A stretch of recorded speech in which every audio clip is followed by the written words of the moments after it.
Belgium जो है वो यूरोप की एक छोटी सी कंट्री है जो कि smaller in then the state of Holland, जो कि हरियाणा के बराबर है। It has border with Netherland, France and Germany. ये जो अपनी बॉर्डर है वो नीदरलैंड, फ्रांस और जर्मनी के साथ साझा करता है, और इसमें लक्समबर्ग भी है आया नहीं इसमें। It has a population of little over 1 crore. इसकी जो पॉपुलेशन है वो लगभग हरियाणा की हाफ है। The ethnic composition of this country is very complex. To over total 59% lies in Flemish region and speak Dutch language. जो 59% जो है बेल्जियम के वो फ्लेमिश रीजन में रहते हैं और डच लैंग्वेज बोलते हैं, और another 40% people live in Wallonia region, और जो दूसरे जो है वो 40% वो वालोनिया रीजन में रहते हैं और स्पीक जो है वो फ्रेंच बोलते हैं।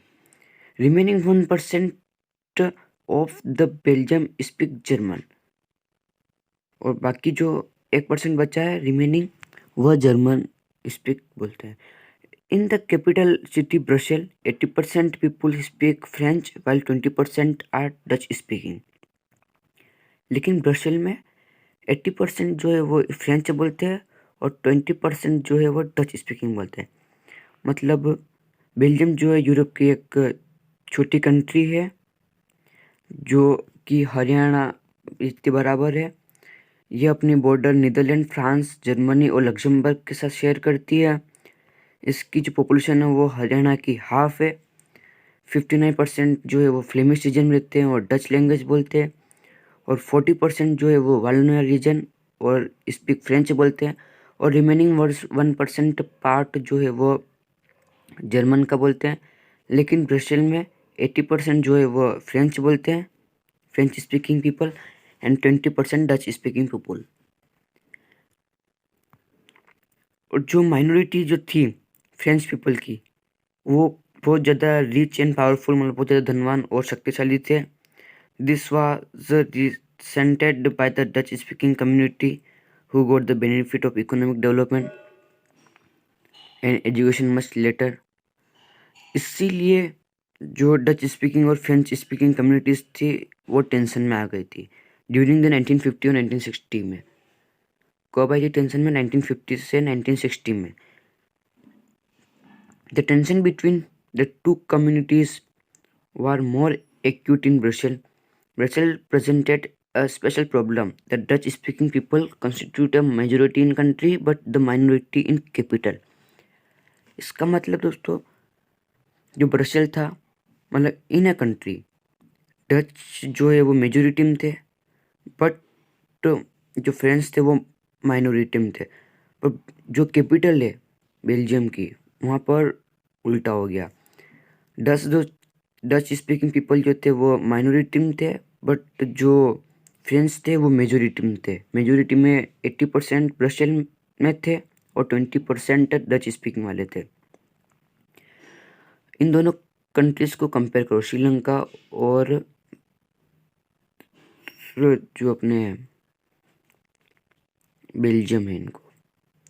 दोस्तों श्रीलंका जो है वो तमिलनाडु से फ्यू किलोमीटर्स की दूरी पर है, जहाँ पर लगभग 2 करोड़ पीपल रहते हैं। कंपेरिजन टू हरियाणा, मतलब हरियाणा के बराबर है। Like other nation south Asia region, Sri Lanka has a diverse population. Sri Lanka एक डाइवर्स पॉपुलेशन है जिसमें सिन्हाला स्पीकर्स जो है 74% है और तमिल स्पीकर्स जो है वो 18% है। ठीक है, जिसे यहाँ पे बता रखा है जो ब्रसेल है, Brussel capital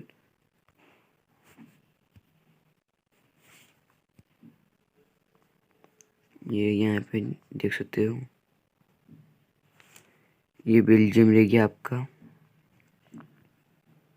Brussel capital region. ये वालोन रीजन रह गया, फ्रेंच स्पीकिंग पीपल। और ये जो बाकी का ये जो इधर दिख रहा है ये फ्लेमिश रीजन हो गया। और जो ये लाइन जैसा दिख रहा है, ये आपके जर्मन स्पीकिंग रीजन हो गया।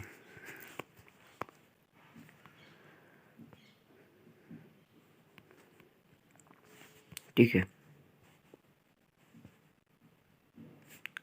दोस्तों, जब Indian plantation working during colonial period में जब हुआ था, तब कुछ इंडियंस जो है वो श्रीलंका में बस गए थे, जिनको अपन इंडियन तमिल्स कहते हैं। ठीक है, most of Sinhala speaking people are Buddhist है। अधिकतर जो सिन्हाला स्पीकिंग है वो बुद्धिस्ट है, मतलब बौद्ध धर्म के हैं। और जो तमिल्स है वो हिंदूज और मुस्लिम है। There are about 7% of Christian who are both Tamil and Sinhala. और जिसमें जो 7% है वो बहुत तमिल भी है और सिन्हाला भी है। Just imagine what could happen in situation like this. Imagine करो ये कौन सी सिचुएशन हो सकती है, किस तरह की। In Belgium Dutch community could take advantage of its numeric majority and force its will on French and German speaking population.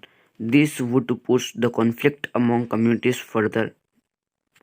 This could lead to a very messy partition to the country. Both the sides would claim control over Brazil in Sri Lanka. The Sinhala community enjoy an